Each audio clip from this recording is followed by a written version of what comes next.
Well, good afternoon, fellow constitutionalists, and welcome to the Wednesday edition of the Dan Clements Show, a Christian political talk show.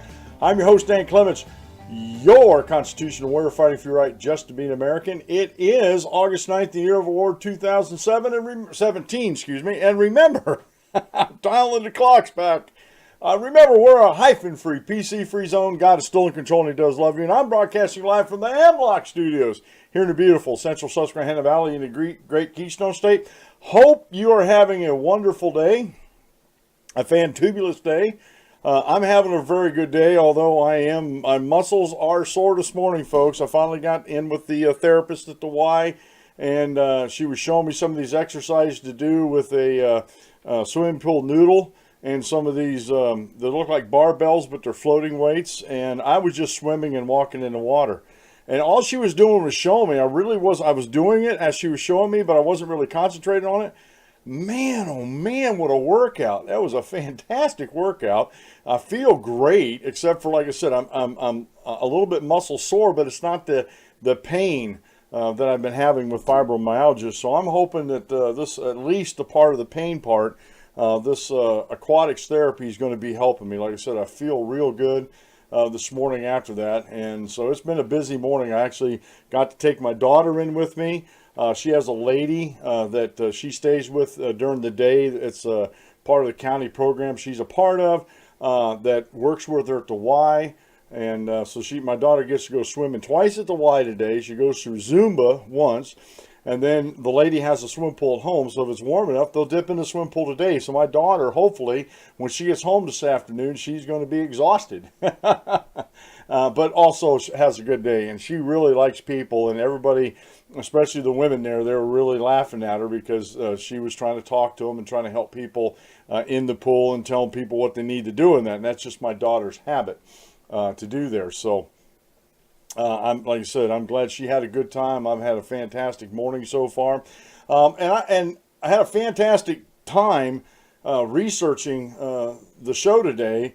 Some of them are a couple things are holdover from yesterday. Like I really want to get into this truth about healthcare and infant mortality, which they're comparing apples to onions here.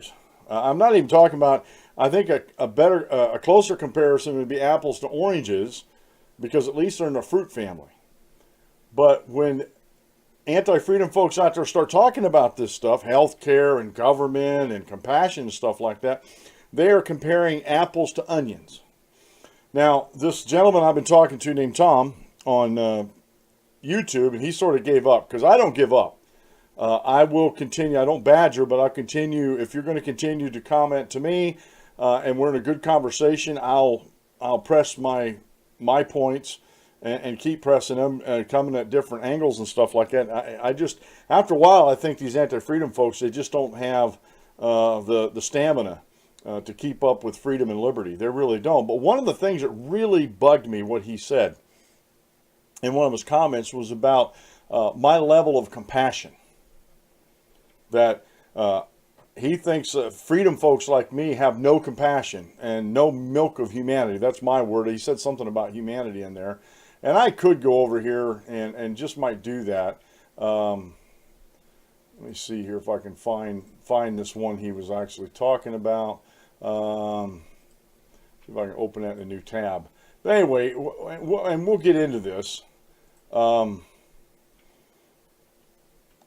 But he made these comments about how I wasn't compassionate, and let me see if I can get it down here to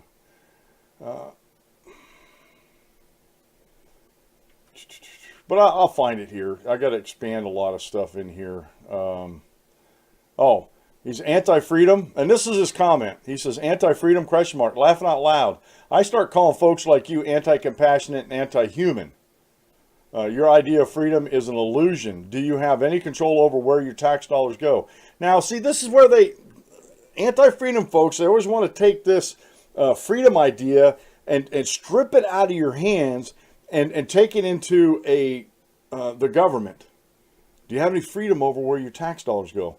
Well, absolutely, yes, I do, but not the way he thinks. I can't just go to Congress and say, hey, you're not going to spend your tax dollars on that. I got to go to my representative and say, hey, if you don't stop spending unconstitutionally and point out in the Constitution his enumerated powers, we're going to vote you out of office. I'll get a bunch of people together, we'll vote you out of office, and we'll put somebody in there that's going to vote according to the Constitution. So I absolutely do have that freedom. When their idea of freedom is very, and I don't want to get into too big of words. I wanted to use the word nebulous, but their idea of freedom is just so fluffy that you can't even feel it. It's almost like foggy. It's like fog. You can see it. You can see the effects of it on your windshield, but you can't really touch it. You can't grab onto it. And that's their idea of freedom that they want to grab onto. And so he says, I start calling you folks anti-compassionate and anti-human. And the reason why they do this, he isn't the first person to call me this and will not be the last to call me this. He thinks it's compassionate to go to the government and use governmental force to take tax dollars out of other Americans' pockets, including mine, to do charitable work. That's his type of compassion. And I've titled the show this morning, Comparing Apples to Onions. And so that is a perfect example of comparing apples to onions. There's no comparison. There is no comparison with you and me getting together with a group of other people, raising money to take care of a need for somebody or a group of somebody's. Soup kitchen, food pantries, whatever it is. There's no comparison between that compassion because, that's on the ground, boots, as it were, boots on the ground. I don't want to get too advanced here, but in your face, compassion. Because people see that. People coming in being helped that truly need help, they see that these people care. But when you go to the government, to the welfare office, or however you get your SNAP and everything else, and trust me, because of my fibromyalgia, I've been trying to, I have filed for certain things and only eligible for one or two things. And don't even get those now because my unemployment kicked in. But the red tape you got to go through, and most of the time you do it on a computer now. You can do it on a computer. You don't even have to go into an office if you don't want to. So you never really see anybody's faces. And you get this money given to you, but all the hoops you have to go through to get it. All this proof of everything. A lot of private charity is just that. It's charitable. There's no means testing. And I say that with all sincerity. I have been involved in our congregation's benevolence program. And yes, there are some professional panhandlers out there that when you do some research, they're not needy at all. And not that we research everybody, but basically what happens is in this area is there's a lot of churches and groups out there that have food pantries. And we, if you're not in this area and you're over in this area, we'll say, hey, this food pantry is actually closer to you.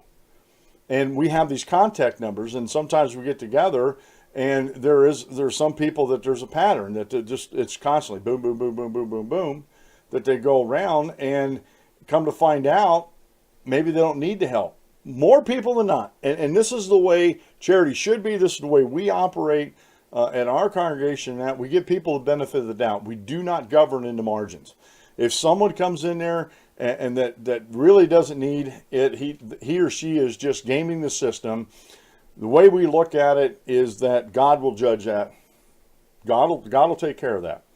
We're doing a work, and that's it. We're not going to govern by the margins. Okay. The federal government doesn't do that. The federal government rarely means tests. And a lot of folks, look, I could have gotten on welfare by lying my hind end off. But I'm not that type of person. And a lot of this stuff can be verified if people take the time to verify it. Now, me, I'm a fairly honest guy. I try to be. It's not my habit to lie to folks. Ever since I was a Christian, there's a lot of sins I did before I was a Christian that I'm not in the habit of doing now, or not doing at all. And that's a huge difference. Just because you become a Christian doesn't mean you quit sinning. It just means things aren't habitual anymore, and you're working at trying not to make things a habit. And so I'm very honest, and that's, I know that's, probably going to stall me, if I need to go on disability insurance, which that's been, because of some other circumstances, that's been pushed off for a while. So that's why I'm trying to really work at building this show up right now. And hopefully you notice that. I'm using sociocast and stuff like that. But anyway, I don't want to get into that. Let me get back to this compassionate thing. So they're comparing, this Tom is comparing apples to onions. His onion is government compassion. It stinks and it's many layered. Whereas private compassion, that private individuals do, is like an apple. It's sweet, it's savory, and it's not unpleasant. They don't, folks like, I'm just going to pick on our congregation, we don't make you feel uncomfortable. If you truly have a need, we want to help you. But we also want to help you beyond that immediate need and try to help you, if we can, to try to figure out if there's a way we can help you that you don't need to come to our pantry. We're more than willing to help with the food and everything like that, and gas and grocery stuff. But is there a situation? There's a young lady that goes to our congregation now. She was in a bind, and we helped her out with some food, and she needed some housing, so we helped her get an apartment and helped her get a job, and now she's self-sufficient and very happy about it, being able to take care of her daughter, the whole 9 yards. And so that to me is, and I'm going to coin a term here, apple pie compassion. It's not an onion pie. Although I like onions, I really do. But there's no comparison between the two. And anti-freedom folks like Tom, that's exactly what their compassion is. It's like an onion. Onions are meant to be fragrant, and sometimes they're really odorous, and they're very layered to get that compassion.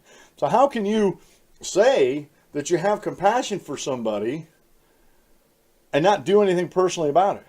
I'm not saying you can take care of everybody. I've never ever said that.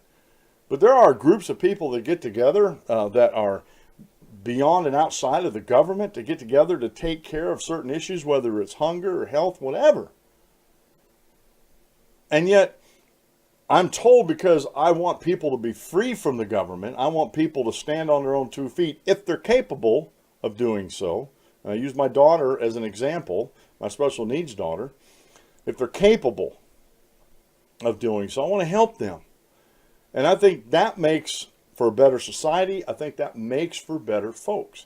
So when we get into things like when they talk about healthcare and comparing us to the rest of the world, or our government, or you just name whatever your cause du jour is. Mercy buckets there, right? Your cause du jour, whatever floats your boat as far as a personal cause, and it's different for everybody, and there's a lot of people that have the same passions and the same concerns, okay? And that's why we group together and we band together. I just, as an example, yesterday I just joined a Facebook group for fibromyalgia. It's a closed group. I haven't heard back from them yet, but it's for fibromyalgia. Maybe I can get some more tips and pointers to help me deal with this chronic disease. So we group together. And you notice I didn't run to the government to try to get my answers. I try to use the government as little as possible. But that doesn't mean I'm not compassionate. Again, anti-freedom folks have the wrong idea about what compassion is. They have a wrong idea, especially when they compare a socialized medicine with a free market healthcare system like we had. And we still have parts of our healthcare system is still, major parts of our healthcare system is still private market. It's just the individual markets that really got hosed up with Obamacare. And that's not compassionate at all. And that there's nothing about Obamacare that strikes the ideas of freedom and liberty in the hearts of men and women and children. Nothing about that. I'm sorry, it just doesn't. There's no compassion in that. It's a government bureaucracy. They don't know you. And honestly, if you really talk to a bureaucrat or actually listen to them when they talk and stuff like that, they don't give 2 cents about you, because to them, that's a job. Now, they may have had a heart to go into that job, like social work and stuff like that, but I've been around too many social workers that after a while, it just becomes a job. And that's a shame, but again, they have to deal with bureaucracies. When I was a dispatcher, I had to deal with bureaucracies because of all the laws and regulations that the federal government has unconstitutionally mandated on the trucking industry. And why I say unconstitutionally is because they have no constitutional authority other than the Commerce Clause. But all the Commerce Clause says is to make commerce regular between the states. So one state can't restrict another state from doing something. And if it got to the point where one state said, well, your 18-wheeler can only weigh 20,000 pounds to cross our roads, and they just came out of a state that allows an 18-wheeler to gross out vehicle and freight at 80,000 pounds, that's a disparity. And that the federal government could step in. The Commerce Clause says, no, it has to be uniform. You know, and let the states duke it out. Why does the federal government have to tell the states what's uniform and what isn't? Let the states get together. The governors, especially in this day and age, they can get together and say, hey, we're trying to keep our roads better. You know, we don't want anything more than 80,000 pounds on our roads. And another governor might say, well, we don't want anything more than 20,000 pounds on our roads. And let them duke it out. Why does the federal government always have to get involved? That's my little rant here today. Look, it's Wednesday.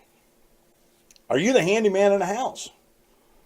You still got a couple days before Saturday if that's the only day you got to work on these things. If you need a part for something and you need it fast and you can't get it, either you don't have time to find it locally or can't find it locally, go to the danclemenshow.com and click. Do this on your break now, especially if you're at work.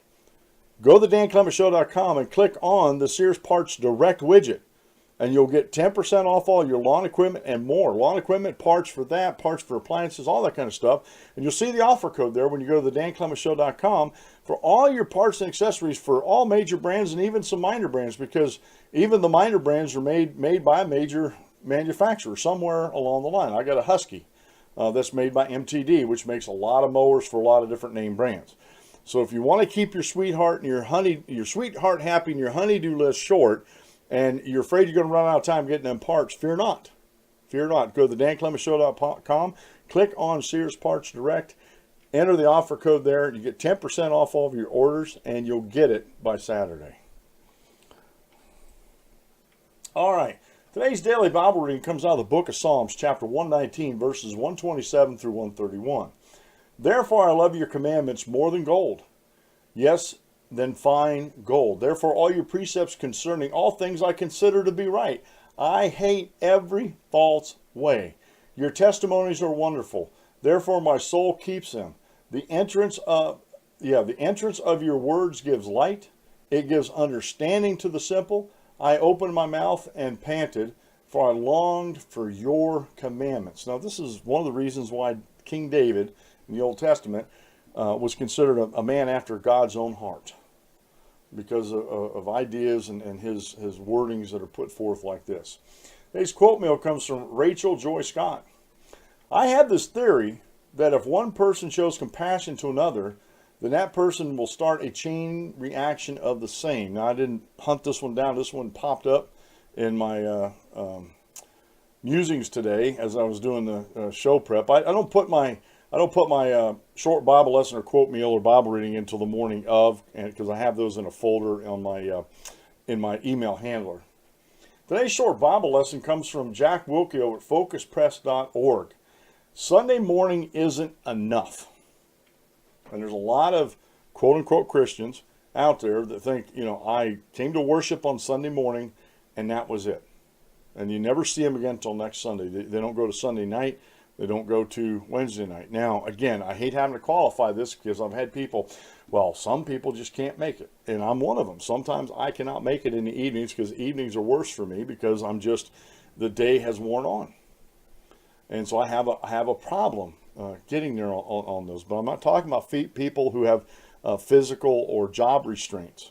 I'm talking about people that are actually able to go and have time to go, but don't. It's a very good lesson to read there. And of course, I'm drinking my Rocky Mountain brand lemonade. It's the official drink of the Dan Clements Show. Okay, now I tried to get into this a little bit at the end of the show yesterday, but didn't quite make it. And I have this one here from Reason.com by Steve Chapman, The Truth About Healthcare and Infant Mortality. Let me get that point up, or pulled up here. I started to read this a little bit yesterday. And it's not a very long article, and I do want to get this in there. Lack of access to health care does not explain Americans' infant mortality rate.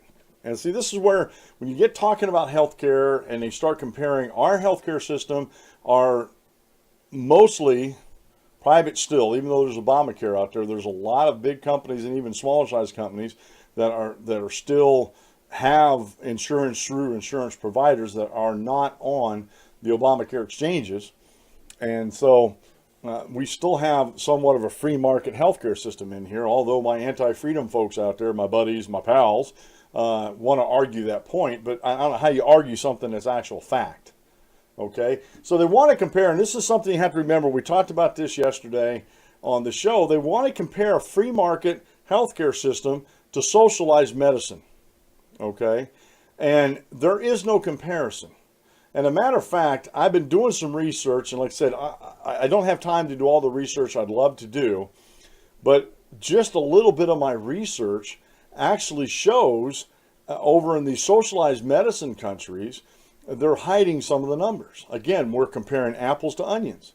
They're hiding some of the numbers. They count certain things as a healthcare cost over here in the United States, but they don't count the same things over there on their socialized medicine to make sure they look good.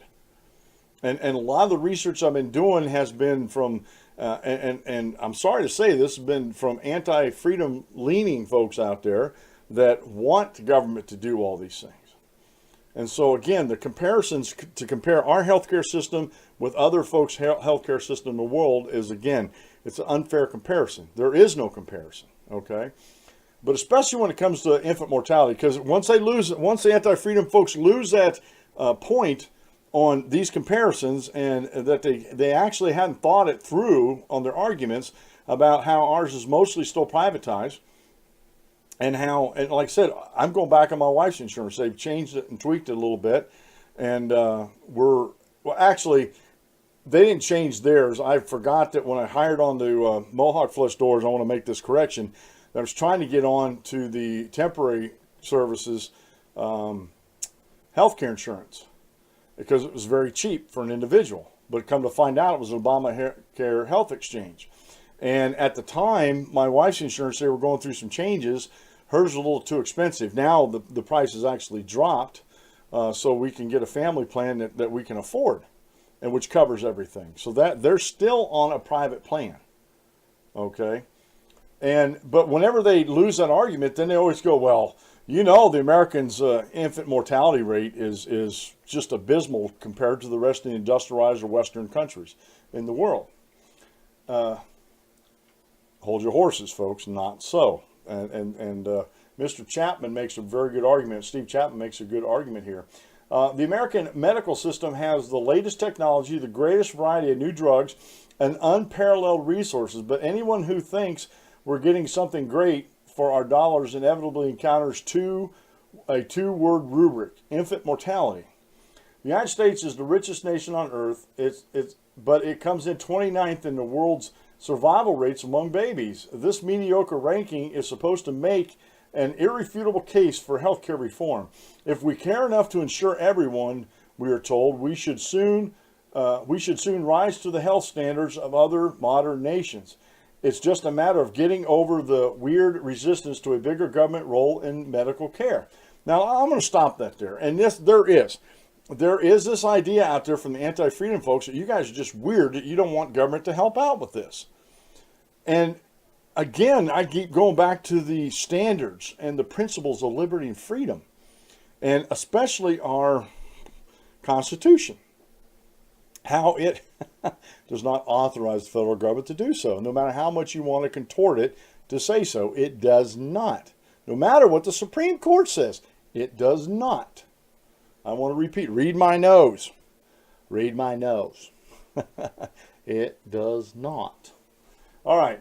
But not every health issue is a health care issue. The reason boxers are unusually prone to concussions is not that they lack medical insurance. The doctors may treat head injuries, but it's a lot easier to prevent them. Absent prevention, we shouldn't blame the medical industry for punch-drunk fighters. Like life expectancy, the subject of a previous column, infant mortality is a function of many factors. the more you look at the problem, the less it seems to be correctable, to be correctable by big new federal role in medical insurance. And in fact, the less it seems to be mainly a medical issue at all. No one denies the problem. Our infant mortality rate is double that of Japan or Sweden, but we live different lives on average than people in those places. We suffer more obesity, about 10 times as much as the Japanese, and we have more births to teenagers, 7 times more than the Swedes. Nearly 40% of American babies are born to unwed mothers. Now let me stop the reading right here and go back up to that obesity issue just real quick here. One of the links, the causality links to obesity in our diet goes back to the 60s, where we had the Food and Drug Administration taking over all the stuff, creating the food pyramid, which is garbage, and promoting sweeteners that they get a government subsidy. We're talking about corn growers to produce the corn, where these companies can make high fructose corn syrup, which is very, very foreign to other sweeteners like regular sugar or cane sugar or beet sugar. And your body doesn't know what to do with it. And with the high carb, low fat diets and the combination of that with the sugars has been actually linked back to that, to government interference in our food chain. We were a lot healthier before the government started telling us how to be healthy. And I remember Milton Friedman said one day, you give the government, you let the government be in charge of the Sahara Desert, and it won't be too long before you run out of sand. All right? Factors like these are linked to low birth weights in babies, which is a dangerous thing. In a 2007 study from the National Bureau of Economic Research, economists June O'Neill and Dave O'Neill noted that a multitude of behaviors related to the healthcare system, such as substance abuse, smoking, and obesity, are connected to the low birth weight and preterm births that underline the infant death syndrome. Okay? So a lot of those there, right there, just that paragraph right there, has nothing to do with healthcare. It has something to do with the habits and what the pregnant mothers are doing, or what they're actually physically introducing into their bodies. Nicholas Eberstadt, a scholar at the American Enterprise Institute in Washington, also attributes the gap largely to conduct. Comparing white Americans to Norwegians in his 1995 book, The Tyranny of Numbers, Eberstadt concluded that white Americans' higher rates of infant mortality are explained not by poverty, as conventionally constructed, construed, or by medical care, but rather by habits, actions, and indeed lifestyles of a critical portion of the parents. Whites are not unique in these types of behaviors. African American babies are far more likely to die than white ones, which is often taken as evidence that poverty and lack of health insurance are to blame. That's entirely plausible until you notice another racial or ethnic gap. Hispanics and Mexicans or Central or South Americans' ancestry not only do considerably better than blacks on infant mortality, they do better than whites. Social disadvantage doesn't explain very much, nor does access to prenatal care, as the healthcare critique implies. It used to be assumed that if you assured that pregnant, low-income women could see a physician, their infants would do much better. Not necessarily. And here's the kicker in this whole article. When New York expanded access to paternal care under Medicaid, the effort reduced the rate of low birth weight infants by just 1%. In Tennessee, after a similar effort, researchers found no concomitant improvements in use of early paternal care, birth weight, or neonatal mortality. So why do our infants' mortality rate exceed that of Canada, where healthcare is free at the point of service? One reason is that we have a lot more tiny newborns, but underweight babies don't fare worse here than in Canada. Quite the contrary. The NBER paper points out that among the smallest infant survival rates are better on this side of the border. What that suggests is that if we lived under the Canadian healthcare system, we would not have a lower rate of infant mortality. We would have a higher one. A lot of things could be done to keep the babies from dying in our country, but the health care reform being pushed in Washington is not one of them. And I said this yesterday on the show. If you refuse to go get health care, that's not a health care issue. If you refuse to have insurance, that's not a health insurance issue either. That's your choice. Your attitudes and your conduct is actually feeding into that. And this is what's so maddening about this whole thing. I have another one here real quick that I want to get to. It's an editorial at the Washington Times misrepresenting the U.S.'s high infant mortality rate. I'll get it out there. And I think this explains and goes along with what Mr. Chapman was saying in that last article. The Centers for Disease Control and Prevention, the CDC, finds that the United States has one of the highest infant mortality rates in the developed world. This is shocking on its face, and certain doom criers want to declare a national emergency and get a federal government to work on reforming the American healthcare system.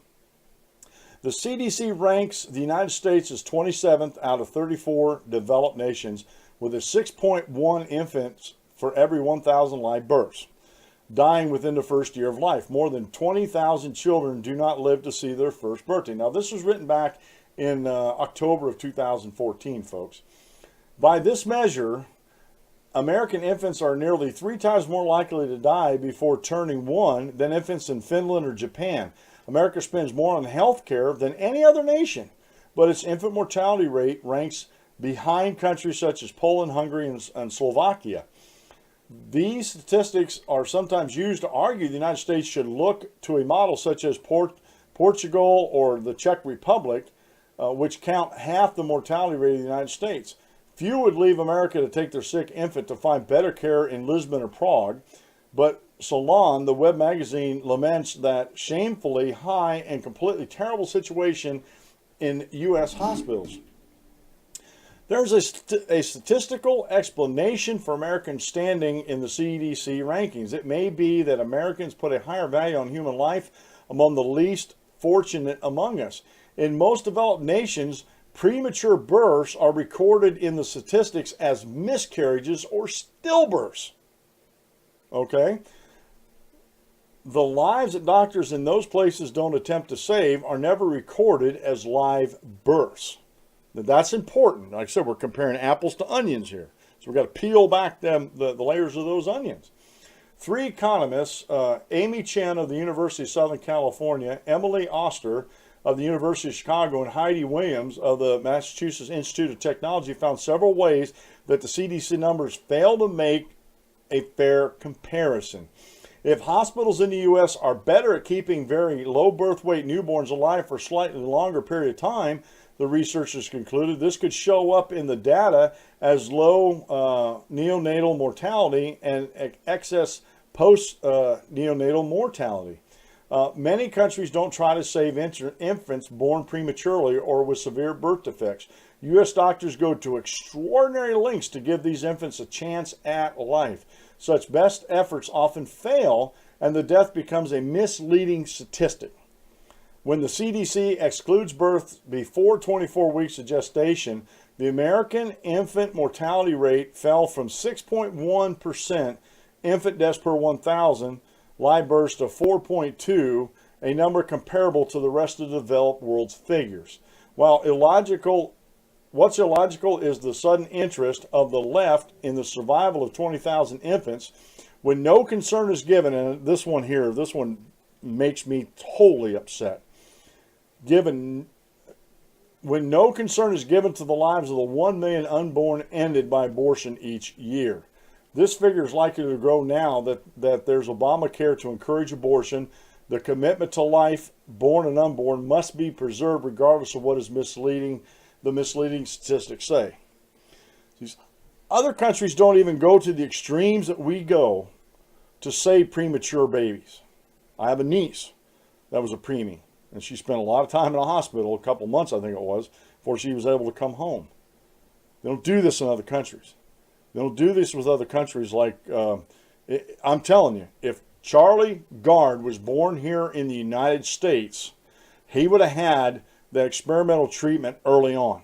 I mean, as early as possible, he'd have had that treatment with no questions asked. If it was a funding issue, crowdsourced funding would have taken care of it. I have no doubt about it. So, can any other country, Tom, and all these other anti-freedom folks out there, can you tell me any other country out there that takes as much care and dedication to preborn and to infants after they're born with severe defects? I can't think of one that does it as much and as well as the United States does. So when you take those out, now get this, when the CDC excluded births before 24 weeks of gestation, the American infant mortality rate fell from 6.1 to 4.2, which is in line with the rest of the world that don't, and I'm just going to say this outright, and you may say, well, that's unfair. Where's the compassion there?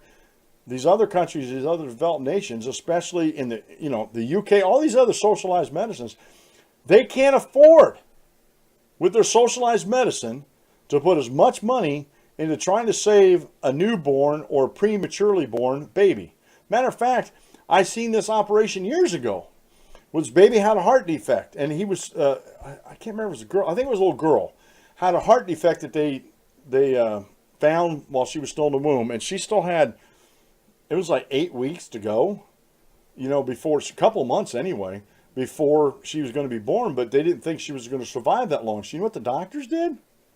They performed open heart surgery on that child that was in the womb, corrected the defect, put her back in. Now the mom had to spend, couldn't do hardly anything, and was, I can't remember if she had to stay in the hospital or not. I'd have to try to find that story. I remember watching it on TV, but the child was born. Now the child had to have a couple more operations after it was born, but it had a chance at life. And at the time of the airing, this might have been 10 years ago. At the time of the airing, the child was like 4 or 5 years old, getting ready to go to school, had a clean bill of health, and it was all because doctors in this country and in our mostly free market healthcare system or private healthcare system cares enough to spend the money to save these children. Because what price can you put on a life? Now, obviously, you go over to the UK and some of these other socialized countries that have socialized medicine, they can pretty much tell you what cost they want to put on a child's life. So when you hear these about child mortality, remember, they're not comparing apples to apples. They're not even comparing apples to oranges. They're comparing apples to onions. And socialized medicine is a big stinky onion with a lot of layers and a lot of statistics that they don't talk about in socialized medicine, but then they want to come and condemn the United States because we have a higher infant mortality rate, which we really don't. Now, you get into raw numbers, yes. But why? Numbers are just numbers until you dig in below them. That's what I said yesterday about these polls and these surveys. You can put all the numbers out there all day long, but until you get beneath the numbers and actually find out why these numbers are the way they are, they're just numbers. They do you no good, they do me no good. In the same way, this infant mortality rate, and this keeps coming up time and time again, this infant mortality rate, and it's ridiculous. It's ridiculous because it's been refuted time and time again. But the problem with it is, it's outside the narrative bubble of the anti-freedom folks. It's not within that bubble, their narrative. So if it's outside, it doesn't matter. Even though they're facts and they're searchable, knowable, and understandable, they're still facts. And again, before I get into this, I want to talk about this Google thing, because this is funny. Beyond the pale, this is funny, okay? What I want to talk about here is this comparison with America. We're falling behind these other industrialized nations in our healthcare. And that's just not true. That is just not true. But that's what they say, and they bring up these facts. Just like the infant mortality, you got to dig below the numbers and find out what's going on. Yeah, we may have a 6.1 to 1,000 live births. But that's because we take extraordinary steps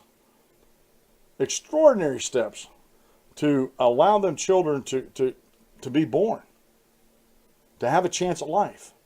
Because you know what, fundamentally in the United States, and this is something that I talk about if you go read my little synopsis of the show today, if you go read this is something that is just freedom and liberty infused.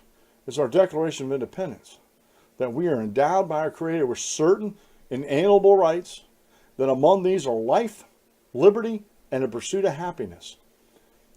We should, as a nation, and this is why I say should, because we have a huge black eye as a nation with 1 million babies being aborted every year.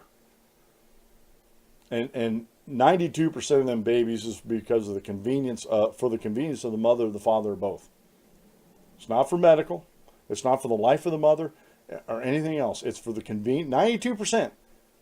And I'm being generous with that. I think it's higher. I think it's probably closer to 94 to 95%. Is done for the convenience of the mother, father. They're not prepared. They don't want the child, whatever it is. It's afterthought birth control. You know, and I'm being plain spoken here, okay? But for the most part, most Americans cherish life. We do. We do cherish life. And we believe in law by liberty. Now, I don't want to get into this rabbit hole about, well, you're pro-life, but you believe in capital punishment. Those are two different things. They try to conflate them. They try to compare apples to onions again. And they're two different things. Now, personally, me, I'm still on the fence about capital punishment or not. Because capital punishment, once it's done, it's done. There's no reprieve. And we've seen folks lately on death row that have been exonerated through modern DNA testing. I have been for a long time thinking I think the best thing to do is to build a big old prison facility out in the middle of nowhere and house these folks in there, and, you know, they stay in that cell and that's it.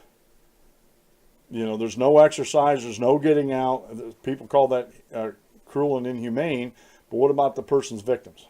And like I said, maybe I'm going to extremes there. I don't want to get down this rabbit hole about life, but I do believe that we're one person killing one infant for any reason is one too many. It's one too many. And as in America, we're better than that. We're better than that. We should be better than that. And I think, honestly, folks, I don't think I hear enough of this from the pulpits in America. I don't think I hear enough of it from Christian folks like me who talk out against this kind of stuff, saying that abortion takes away that child's right to life. The child did nothing wrong. There was no due process done to end that child's life. The child, like I said, committed no crimes. And yet we have a society, especially a part of our society, an anti-freedom part of our society, that glories in the death of children. But I talk about how people compare us to these Western nations, these other industrialized nations. Do you know that a lot of these European nations, including England, are thousands of years old? They've been in existence for at least 1,000 years, if not more. Maybe a little less, maybe a little bit more. And they're modern, you know, that they can trace their lineage back. And what did they do? Sure, there were some advancements, some minor advancements throughout the years, but what did they really do? They were mired in this idea that they had certain people that were sovereign, or at least one sovereign or family that were sovereigns or royalty, and people that served them, you know, were high up in the echelons because they had the king or queen's ears. And so they were sovereign in their country, and folks that weren't in the higher echelons or higher classes of the country were just peasants that didn't need to be listened to, and they were more or less like chattel. You know, they were more or less like slaves. You know, because they were slave to the land because they didn't own it. They didn't own the means of production or anything. And that was, folks, that was true right up until the American Revolution. For most of the industrialized world, or what they call Western cultured worlds back then. The United States comes along. Founding fathers put forth this new notion that the people have always come before governments, therefore the people should be sovereign over the governments, not the other way around. Because they had just come through a horrendous tyranny with King George before they even decided to proclaim independence. And how tyrannical King George was treating them, and how he was looking. Your guys are subjects to the crown. We can do whatever we want as the crown. You got to listen to us because we're the crown. And it's not even that we know best. It's just we're the crown and we're going to do things our way. We don't care about what you think. And they were just, it was tyranny and dictatorship at its best. And they just came through that, and they didn't want that. They didn't want that for the American people. So they brought forth on this continent a new nation conceived in liberty. Liberty by law. And this goes way back. This idea of liberty by law goes way back. 400 or 500 years. You can go to Chris Ann Hall. She does a good job of talking about the history of liberty, the history of the Constitution. But they brought forth this idea, and there's a lot of people today. I've actually had people tell me in chat rooms and stuff like that, or Twitter and Facebook and that I'm an anarchist because I don't believe in government. And that couldn't be further from the truth. I believe in a limited government, and they believe I'm an anarchist because I say that the people are sovereign. Now, don't confuse me with this sovereign movement that's going on out there. These guys got their heads screwed on the wrong way. I'm sorry, they're wrong-headed, wrong thinking. But American citizens are sovereign over the state or the federal government. Or I should just say the state, whether it is federal or state level. They're sovereign because people have always come before governments. Matter of fact, people came and were and living and doing things before there was anything such as a king or queen or anything known as a sovereign. Okay, they were doing this hundreds, if not thousands of years before men and women started grabbing power for themselves and started subjugating people within their quote-unquote realm. But the founders knew that this was not always the case. And that people, you have to have, what good's a sovereign and their bootlickers in their sovereign countries that are under the sovereigns if you don't have any people to subjugate or to rule over? It's kind of comical, isn't it? And so our founding fathers brought forth on this nation a new country conceived in liberty. And you can go to the Gettysburg Address and read the rest of that. So the people have always come before governments. We're sovereign over the federal government. We're sovereign over our state governments. And matter of fact, constitutionalists like myself have this correct. We have our heads on straight when it comes to this, that it's the people are on top, then the state, and then the federal government. In that order, 1, 2, and 3. People first, states second, and federal government coming in a distant third when it comes to who is in control of things. But in today's society, we have everything upside down. And there are a pretty good sizable group of anti-freedom folks out there that like the idea that the federal government is in charge of everything, including the states, including the individuals. But I believe as the new mainstream media and guys like me keep pushing this idea that the people are sovereign over the state, and the state doesn't want this. Those that really like the state, the anti-freedom folks that are private or in the government, they don't want this idea spread because they're going to lose power. They'll absolutely lose power. And the freer the nation is, the more prosperous it's going to be, the more happy they're going to be, and just everything all around is going to be better. And this is why, and get back to my point here real quick, this is why in less than 200 years, I'm talking just a little over 100 years, America became the dominant financial or economic superpower in the world over these other Western, or industrialized nations. We became less than, just over, I won't say less, just over 100 years, we became the economic super juggernaut that we are. And less than 100 years of existence, folks. And where were all these other European, I'll just pick on Europe now because that's where a lot of people talk about the UK and Europe. Where were all these countries at that time? They were still back in the dark ages economically. And yet there's people in the United States today that points to the Europe as being the example of what we need to be doing. No. We're the example. American exceptionalism is the example. Free market capitalism is the example that got us where we're at today. If it wasn't for free market capitalism, these anti-freedom democratic socialists out there that want to spend all your money wouldn't have any money to spend. They wouldn't. Look at Venezuela. They don't have any money anymore. Chavez and Maduro just tinkered it all away. They don't have any money. They don't have, their means of production has been destroyed in Venezuela. And it was because Venezuela was a rich nation that these socialists could get in there and do all this sorts of stuff, but then they can't maintain it. They can't maintain it at all. And the other problem we have today, and this really like I said, this gets my goats when everybody says, well, we need to be more like Europe. No, Europe needs to be more like us. Honestly, folks, I do not look at folks who are failed examples of something that I want to do and take them as my rule of thumb on how to do things.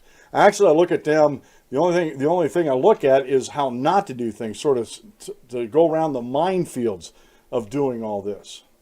Why should we go back to a European model when it's failed? It's miserably failed. And I don't care what. And the anti-freedom folks out there will point to the Nordic example. Well, that's been debunked for so long, it isn't funny. They don't even know it. They don't even know it's been debunked. And it's just like this, and I didn't want to spend a lot of time on this. We're going to spend the rest of the show on this. If you haven't seen this, Google has a gentleman there fired an employee who wrote an anti-diversity memo. This employee is threatening to sue, but some legal expert says he doesn't have a case. This gentleman was he was an engineer at Google. He was an engineer over there, and let me get up. Let me see. Google employees All right. Google employees anti-memo goes viral, prompts response from execs. This is by Christopher Corbine over at Fox News, posted on August 6th. Now, this happened over the weekend, and this thing's gone viral, and I'd just been doing my research trying to get caught up with it. A male Google software engineer's manifesto against the company's diversity initiatives has gone viral, prompting a backlash and causing the tech giant's diversity chief to respond. Google has a diversity chief, and I'm trying to find out how much that diversity chief makes and how much it actually costs the company to implement these diversity things. I've read most of it, not all of it. I have it on the show notes page here. You can go to the danclemenshow.com and look for the link on that. I do have the document here. I was skimming over it, trying to, past couple days doing other things too. And I'll have some time this afternoon. I want to really read in and dig into this. But what I've skimmed over, now the Atlantic Constitutional in Atlantic, Georgia, oh, no, everybody's getting this all wrong. That's another one of those really fake news outlets out of Atlanta. And it's just, it drives me nuts sometimes. Oh, no, this wasn't an anti-diversity document. Everybody's getting it all wrong. But when you read through it,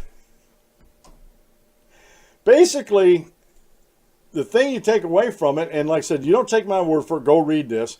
The thing I took away from this, it is an anti-diversity memo, and he goes in to describe what diversity is to Google, and he says we shouldn't really be doing this. And basically what he's saying, how dare he compare men to women and their different ideas on what they want out of life, especially corporate life. And that was blasphemy to the diversity crowd out there. But the other things he was doing in this, and I was trying to find his name here while I was going through here.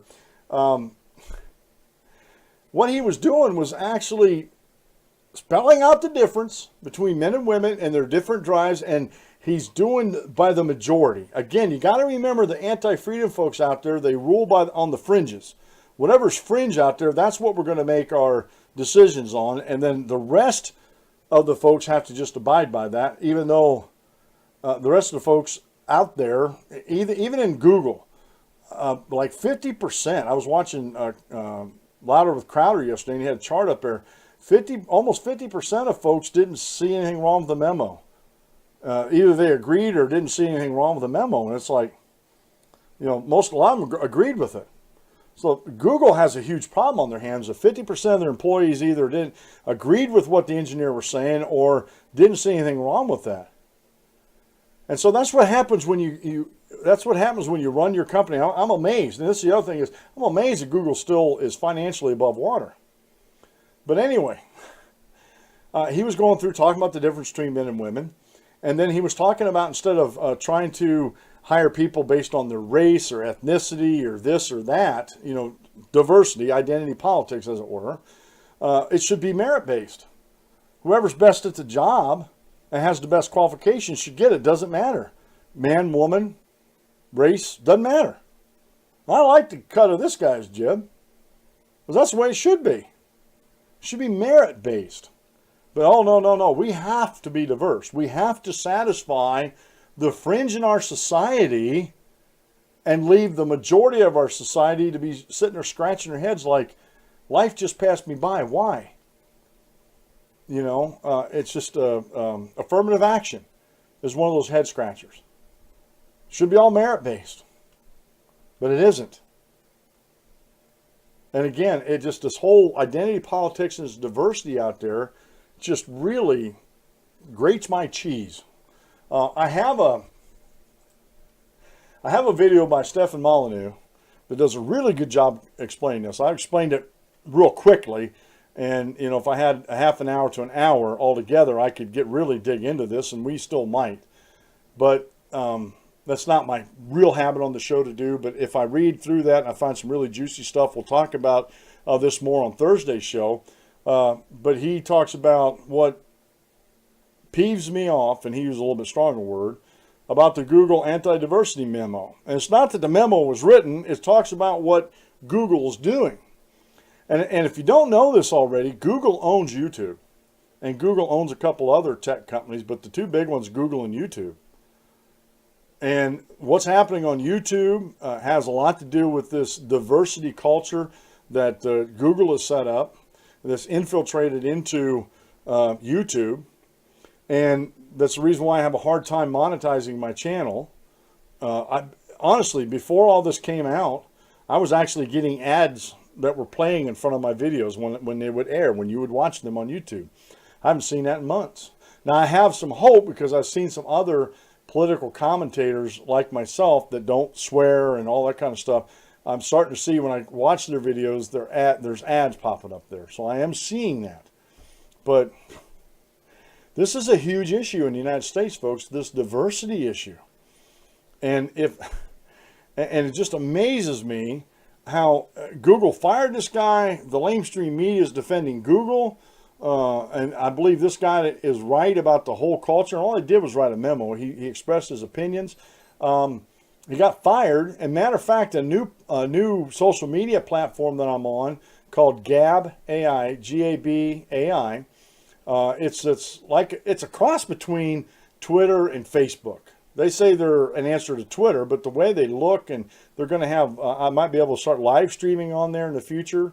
Now, Facebook, you can do the same thing, but I look at it more of a cross between, like a hybrid between Twitter, Facebook, and YouTube. So, it's just just real quick. Gab AI was talking about hiring.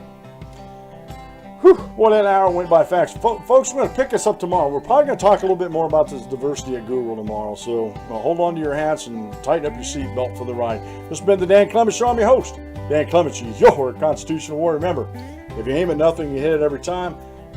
Have a blessed day, and we'll see you tomorrow at noon.